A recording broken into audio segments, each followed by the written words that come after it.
Mga idol, mapagpalang umaga. Ito ay gawa sa put ng kalis. So, dire-diretso ukit yan. Ito, so meron siyang 2.0 gold na halo. So, ito mismo ukitin natin. Puputulin, tapos ukitin. Ayan, ganyan ang mangyayari. So, purong-puro yan. Yung matitira, yung may iwan, ating papatunaw, papagawang medalyon. So mamaya makikita ninyo yung pagkaagawa. Ito yung tinatawag nating tuldok na pinagmula ng lahat ng kapangyarihan. At Yeshua HaMashiach yung nasa likod niya, mga idol. So yan, purong-purong kalis yan na gagawin natin.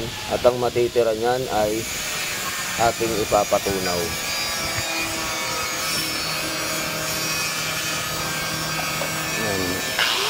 Kakating muna natin.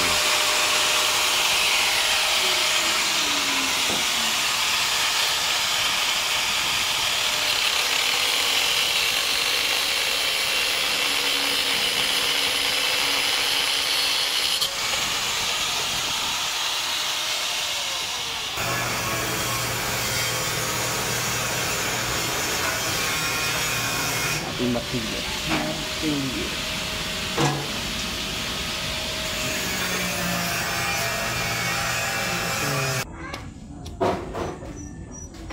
Malakas. Hindi, lakasan mo pa.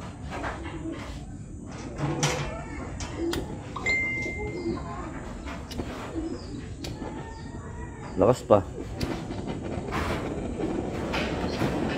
Yan, iinitin natin para mailapat natin kasi nakaumbok.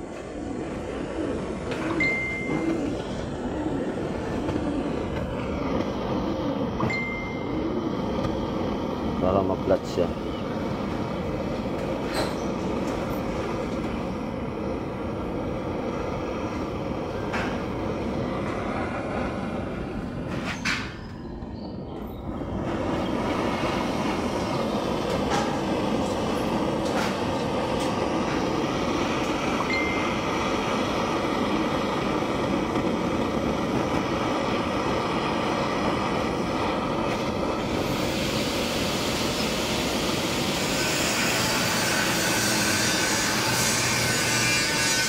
Yan lang ang tinatamaan ng apoy. Kitang-kita yun. Nagbabaga.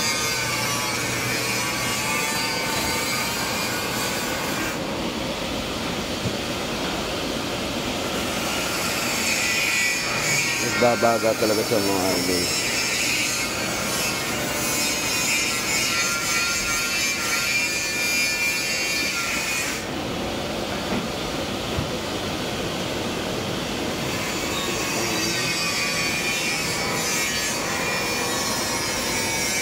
Yan, bagang-baga na. Pwede na ito.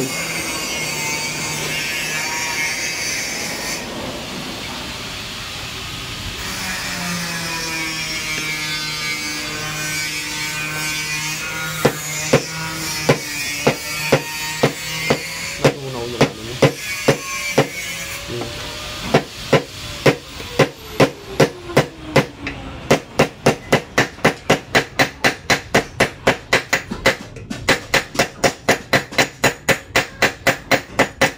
Lang kasi.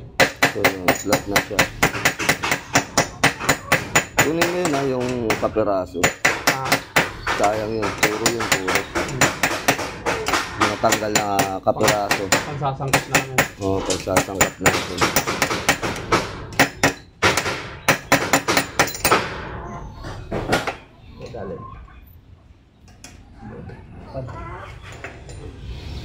So yan mga idol, lapat na siya.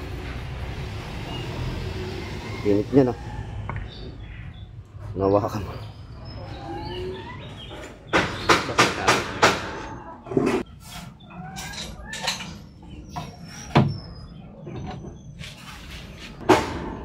So yan mga idol, dahil siya ay nalapat na, uukitan na yan.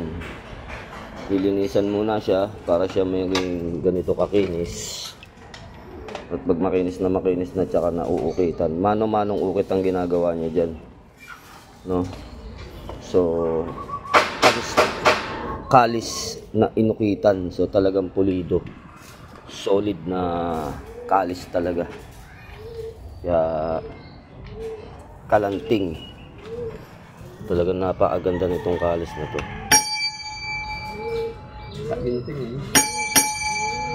Pag ginawa mong medalyon, talagang solid.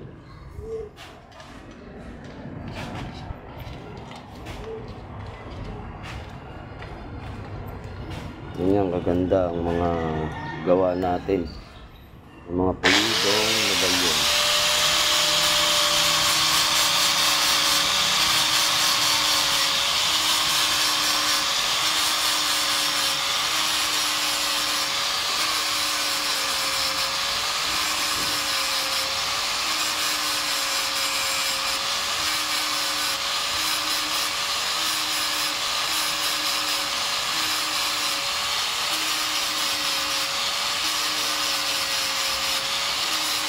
Napakakinang na yan mamaya, parang ginto.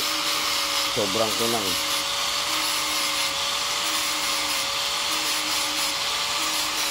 Yan ay pagawa sa atin ni Sir Alan.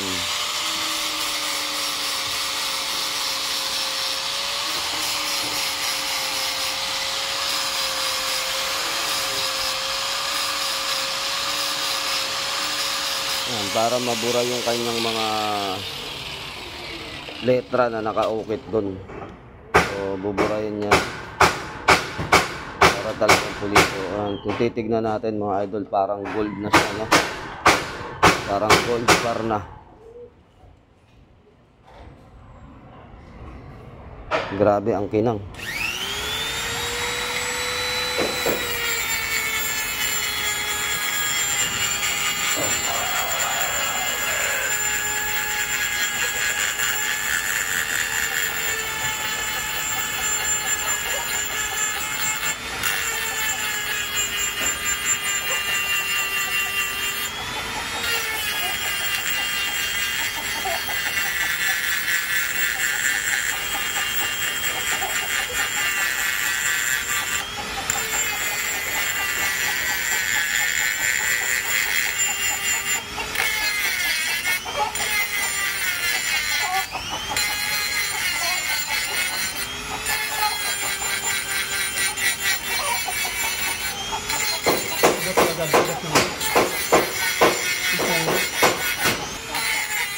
Yung mga idol, sobrang tigas. Ganyan, makunat talaga pagka purong kalis, ano. Kaya pag may mga nag-o-order sa amin nito, iba ang presyo. Mas mataas ang presyo pagka mga purong kalis, kasi napakahirap niyang ukitin at napakahirap gawin. Hindi ito hinuhulma, inuukit. Inuukit mismo, hindi hinuhulma.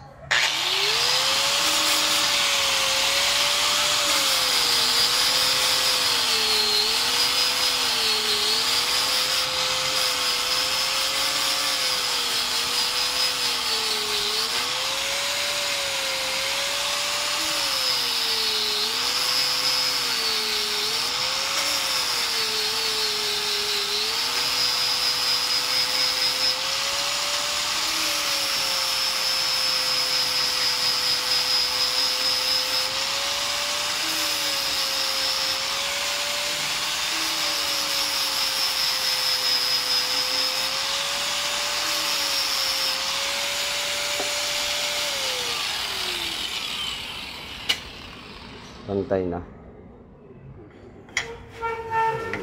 Yan mga idol, linis na lang siya.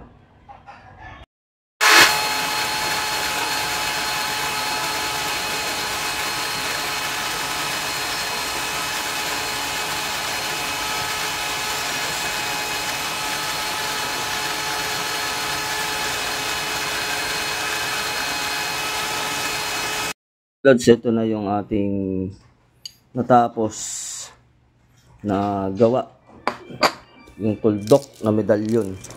na pinagmulan ng lahat ng kapangyarihan na naayon dun sa libro na kung hindi mo nakikilala ang pangalan na ito ay walang kabuluhan ang lahat. So ito yung likod niya ay Yeshua HaMashiach. Kung makikita ninyo yung kanyang pagkaagawa ay style talaga ng imahe na makikita sa mga aklat ng Roman Catholic. So doon makikita itong mga ito. Napakaganda at napakainam. So yan mga idol, para siyang ginto talaga dahil may 2.0 gold dito. So yun, natapos din sa wakas. Sa susunod na lang yung iba pa natin gagawin.